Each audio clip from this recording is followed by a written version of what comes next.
നമുക്ക് ആദ്യം വെള്ളം തിളപ്പിക്കാൻ വയ്ക്കാം. ഞാൻ 2 ഗ്ലാസ് ബസ്മതി റൈസായിരുന്നു എടുത്തത്. അതുകൊണ്ട് 4 ഗ്ലാസ് വെള്ളം. അതിന് ഉപ്പ് പാകത്തിന് എടുത്തു. ഒരിത്തിരി കൂടുതൽ ഉപ്പ് കേട്ടോ. ഗ്രാമ്പു, ഏലക്ക, കറുവപ്പട്ട,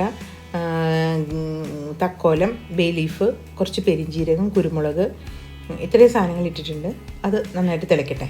ആ സമയം കൊണ്ട് നമുക്ക് ഇച്ചിരി നെയ്ക്കകത്ത് കാഷ്യൂനട്ട്, ഡ്രൈ ഗ്രേപ്സും ഫ്രൈ ചെയ്തെടുക്കാം. ആ ഒപ്പം തന്നെ നമുക്ക് കുറച്ച് സവാളയും കൂടെ അരിഞ്ഞ് വെച്ചിട്ടുണ്ട്. ആ സവാളയും കൂടി ഈ കൂടി ഇട്ടിട്ട് ഫ്രൈ ചെയ്ത് മാറ്റി വയ്ക്കാം.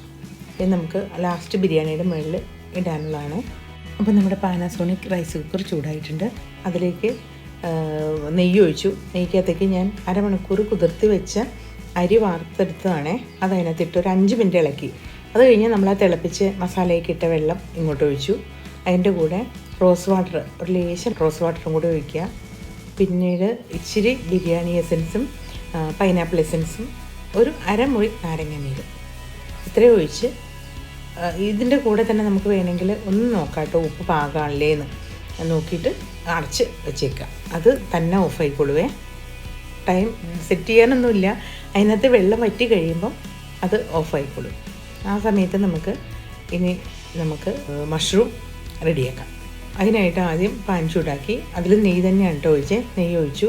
ഇഞ്ചി വെളുത്തുള്ളി പേസ്റ്റ് മൂപ്പിച്ചു. അതിലേക്ക് സവാളയും കൂടി ഇട്ടിട്ട് ഇളക്കി ഒന്ന് മൂത്ത് വരുമ്പോഴത്തേക്കിനും മഞ്ഞൾപ്പൊടി ഇട്ട് തിരുമ്മി വെച്ചേക്കുന്നതാണ് കേട്ടോ മഷ്റൂം. അതുകൊണ്ട് മഞ്ഞൾപ്പൊടി ഇല്ല, മുളക് പൊടിയും ഗരം മസാലയും മാത്രം ഇട്ടിട്ട് ഇളക്കിയെടുക്കുക. അതിലേക്ക് തക്കാളിയും കൂടി ഇട്ടു. ഒരു തക്കാളി എടുത്തിട്ടുള്ളൂ കേട്ടോ, മുഴുത്ത തക്കാളിയായിരുന്നു.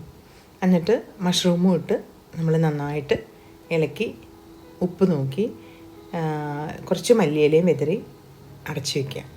ഒരിത്തിരി നേരം കഴിഞ്ഞാൽ മതി. മഷ്റൂം പെട്ടെന്ന് വേവും. എന്നാലും ഞാനൊരു കുറച്ച് കൂടുതൽ നേരം ആ സവാളയൊക്കെ ഒന്ന് വഴന്ന് വരാൻ വേണ്ടിയിട്ട് കുറച്ച് കൂടുതൽ നേരം വേവിച്ചു. അപ്പം ഇത്തിരി വെള്ളവും കൂടെ ഉണ്ടെങ്കിൽ നല്ലതാണെന്ന് തോന്നി. കാരണം നമുക്ക് ബിരിയാണിയിലേക്ക് ഒരു ഇച്ചിരി ഗ്രേവി പോലെ വേണ്ടേ. അതുകൊണ്ട് ഒന്ന് ഇളക്കി കഴിഞ്ഞിട്ട് അതിലേക്ക് ഇച്ചിരി വെള്ളം കൂടി നമുക്ക് ആഡ് ചെയ്യാനുണ്ട് കേട്ടോ. ഇത് റൈസ് ഏകദേശം വെന്തു. മഷ്റൂമിലേക്ക് ഇത്തിരി വെള്ളം ആഡ് ചെയ്തായിരുന്നു കേട്ടോ. അത് കഴിഞ്ഞിട്ട് മഷ്റൂമായി, ബിരിയാണി സെറ്റായി. അതിലേക്ക് ഒരിച്ചിരി ഗ്യാപ്പ് ഉണ്ടാക്കി അതിലേക്ക് മഷ്റൂം എല്ലാം കൂടി ഇട്ടു. റൈസ് കുറച്ച് മുകളിലും വെതറി. ദെൻ അതിൻ്റെ മുകളിൽ നമ്മൾ ആദ്യം ഫ്രൈ ചെയ്ത് വെച്ച ഡ്രൈ ഗ്രേപ്സും കാഷ്യൂവും സവാളയും എല്ലാം കൂടെ അങ്ങ് വെതറിയിട്ട് കുറച്ച് മല്ലിയില ഇട്ടു. എന്നിട്ട് ഒരു കുറച്ച് നേരം അടച്ചു വയ്ക്കാം. അപ്പം കീപ് വാം എന്ന് പറഞ്ഞിട്ടൊരു ഓപ്ഷൻ കൂടെ ഉണ്ട്. അപ്പോൾ വെള്ളം ഇതിനകത്ത് ഈ കുക്കറിൽ എങ്ങനെയാണെന്ന് വെച്ചാൽ വെള്ളം തീർന്നു കഴിയുമ്പം വാമിലേക്ക് മാറും. അപ്പം കീപ് വാം എന്ന് പറഞ്ഞ ഓപ്ഷൻ തന്നെ വന്നോളും. അപ്പോൾ എന്ന് പറയുമ്പോൾ ഇത് ജസ്റ്റ് ചൂടായിക്കൊണ്ടേ ഇരിക്കും. ബട്ട് അടി പിടിക്കത്തൊന്നുമില്ല. നല്ല സെറ്റായിട്ട് ബിരിയാണി കിട്ടും കേട്ടോ. അത് കഴിഞ്ഞിട്ട് കുറച്ച് നേരം കൂടെ കഴിഞ്ഞു. നമ്മൾ ഒന്നും കൂടെ ഒന്ന് ഇളക്കി മസാല എല്ലായിടത്തും ഒക്കെ ഇടുന്ന ആവാൻ വേണ്ടിയിട്ട് ഒന്ന് ഇളക്കി നമുക്ക് വാങ്ങാം. നല്ല ടേസ്റ്റുള്ള ബിരിയാണിയാണ് കേട്ടോ. എല്ലാവരും ഈ ചിക്കനും ബീഫും ഒക്കെ കഴിച്ച് മടുക്കുമ്പോൾ ഇടയ്ക്കൊന്ന് ട്രൈ ചെയ്ത് നോക്ക്. നമുക്കൊരു നോമ്പ് കാലത്തൊക്കെ നമുക്ക് വേണമെങ്കിൽ ഇത് ഒന്ന് ട്രൈ ചെയ്യാം. Okay, thank you.